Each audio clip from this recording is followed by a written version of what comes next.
Hey guys, it's QuickyBaby and welcome back to World of Tanks. This time we are looking at Assad from the North American server playing in his, very fittingly, the T110E5.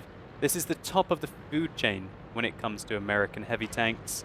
You might have seen in a couple of videos ago, me and Ike were using these in some teamwork context, but this really isn't going to be a teamwork video. This is going to be Assad grabbing this game by the horns and completely taking it down. So he's getting pushed along by a T-54 here.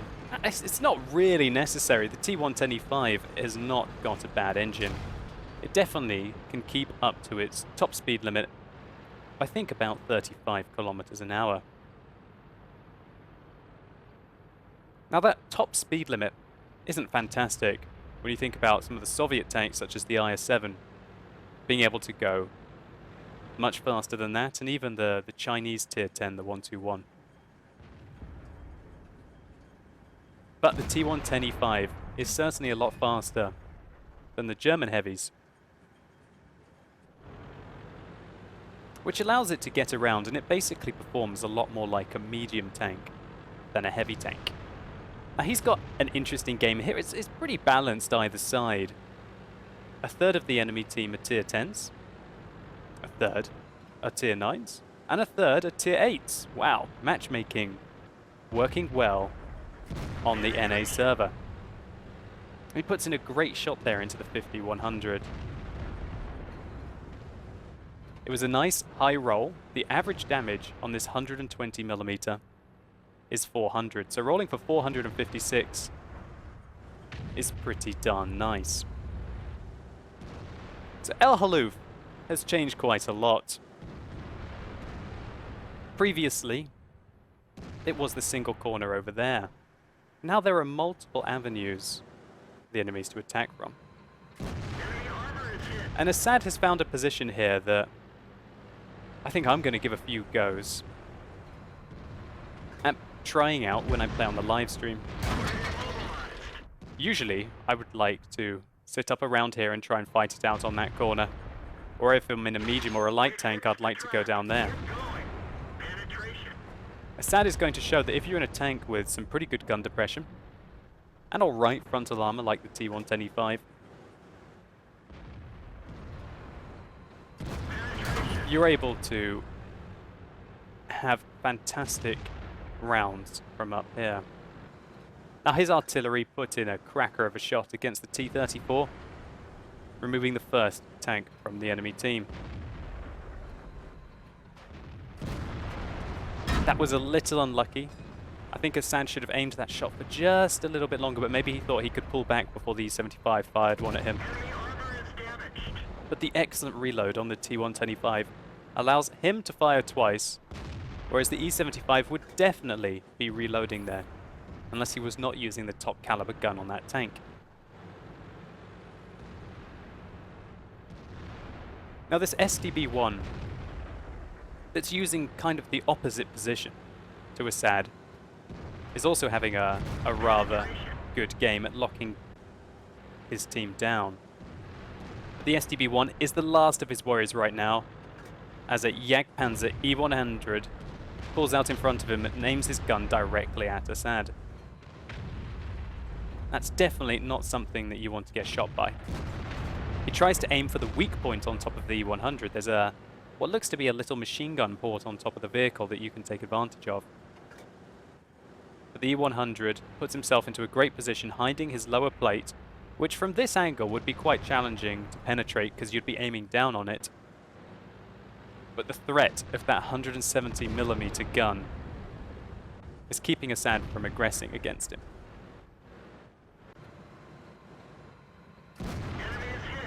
E100 turns his tank to the side, something that I found myself doing quite frequently. After you've been side-scraping that vehicle, it's quite tricky to pull back away from the corner without exposing your side armor. And the accuracy and aim time managed to put in a rather lovely shot of 494. That's near a max roll. So this game It's not dramatic at the moment. But oh my word, here comes the Waffenträger Alpha E100. Wow, the artillery puts in a huge shell there. I think doing over 600 damage, and Assad tops that up to 1,000. Now Assad hesitates here. He's really worried about the Jagdpanzer E100 or the Waffenträger shooting him in the side. But once he checks his corner, he goes down to help the Pershing out. Now unfortunately for the Pershing, the SDB-1 has got a fantastic rate of fire. He plants a heat shell into his tank, taking him out, but he allows Assad to finish him off. And now this is where the game really begins. Assad bounces one off the tracks from the AMX 5100 and proceeds round into a flanking position. And right now his team are 5 tanks behind. What a selection of shots he has here. Now he's focusing on the Jagdpanzer E100.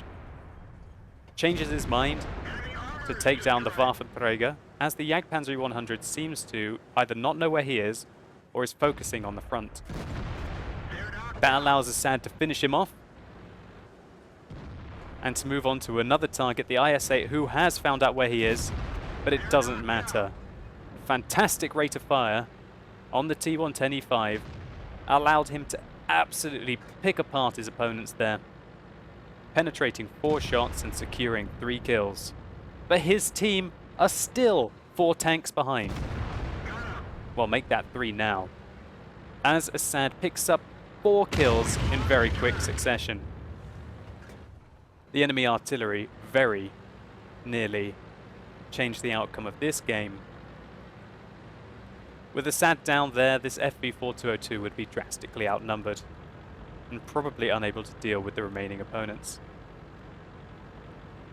Luckily, it splashed near Assad, only tracking him and taking off about 300 hit points. So Assad has already got a top gun and done 5,700 damage so far. We saw basically everything that the T110E5 is good for. Pretty good amount of mobility, decent amount of gun depression, great rate of fire on a 120mm that has lots of penetration and is quick to aim at its targets. And despite everything that he has done, the FV-4202 dies, leaving him in a situation where it is 2 versus 6 if we include the artillery.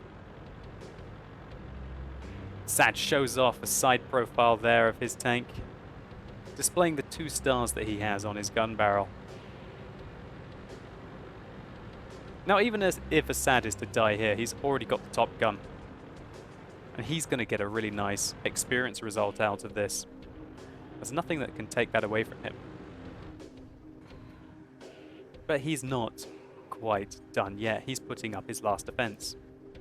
Now he takes a position that he believes will be safe from the artillery. And that's an important thing. He doesn't want to get shot again by that FV-3805. And here comes the E50M. Assad penetrates 1 shot. The E50M sinks a heat shell into the top of his tank. But Assad reloads quickly and rolls true to take the E50M down with 2 shots. Unfortunately for him, the Tiger II, in conjunction with the enemy artillery, managed to remove his only supporting tank. And so now Assad is 1 versus 5, albeit 1 versus 5 against 3 tier 8 tanks and 2 tier 9 tanks. Tiger II really misjudged that situation. Went aggressive against Assad, thinking that he had the rear of his tank. But it wasn't to be. And even if he had camped around the corner, Assad would have been in and after him.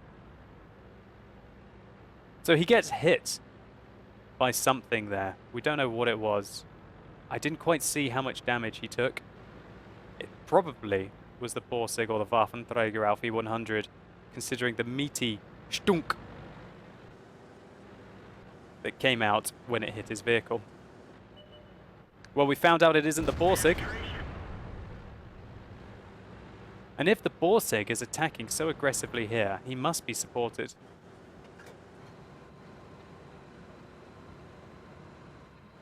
Assad goes round again and plants a great shot into the Rheinmetall Borsig Waffenträger. And he's looking about, and lo and behold, there was the Waffenträger auf Panzer IV that managed to put a shot into him just a few seconds ago. However, he's caught him out in the open and puts in another great shot into his tank.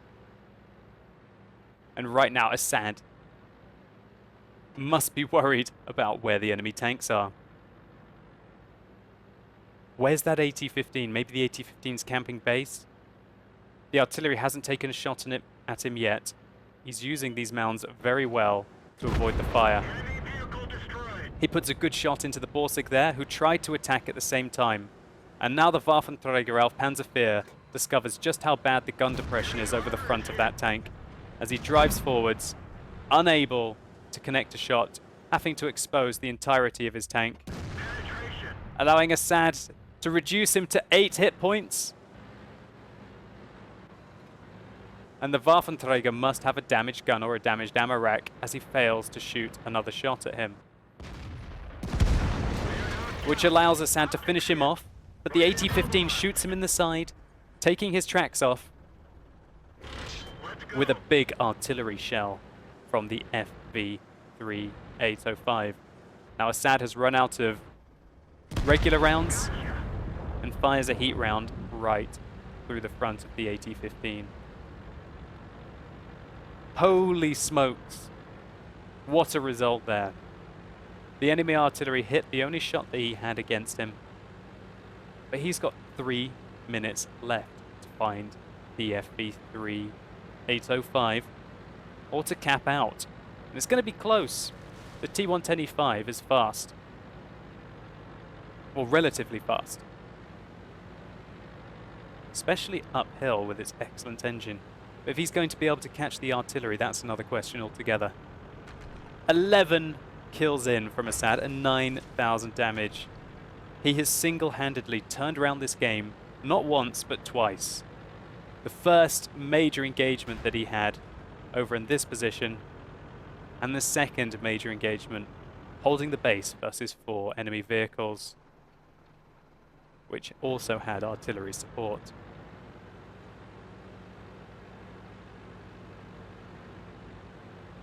So, we're rapidly realizing that Assad is not going to be able to cap.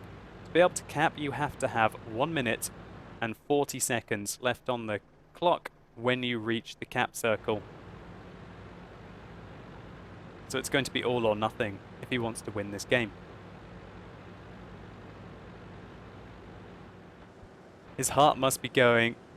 I would be sweating right now if I was hunting down this enemy artillery on 11 kills. It's either going to be the greatest win he's probably ever had, or one of the most frustrating draws if the enemy artillery has run away. Oh, wow, he's found him. The enemy artillery tries to reverse away, thinking that the T110E5 would have gone into the cap circle. He puts one shot in, drives to the side, the FV over-angles his gun, and Assad manages to finish him off. So a fantastic round here by Assad from the North American server to totally carry this game for his team. He really made it as tense for us as possible, leaving it until the last minute to secure the game. But really, that's all he could do. He had to defend the base until he knew that all of the enemy tanks were dead. There were still 3 minutes left on the game when he killed the last AT-15, and if he had left the base and gone after the artillery, then the AT-15 would have simply capped out.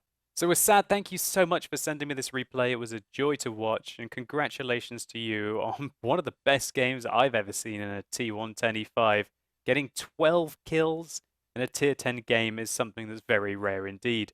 Let's just take a very quick look at the post-game stats. So Assad picked up a Steel Wall High Caliber, Kolobanov's Medal, and the Pools Medal. The only tanks on the enemy team that he didn't damage or kill were the IS-7 and the T-54, with 9,500 damage done and 1,751 base experience, which is simply ridiculous in a tier 10. Assad made a slight profit in this game of 15,000 credits even without a premium account, which if he had would have been 57,000 credits profit. Now you could argue that this Kolobanov's medal at the end was against tier 8 and tier 9 opponents, and also one of them being in artillery. But to be able to get into this situation, Assad had to kill the SDB-1, the Waffenträger Alpha E100, the Jagdpanzer E100, and also the E50M, who by that stage of the game had already had a great round. And talking about positions on Al Haluf, before that SDB-1 died, which was fairly early on the game, he managed to pick up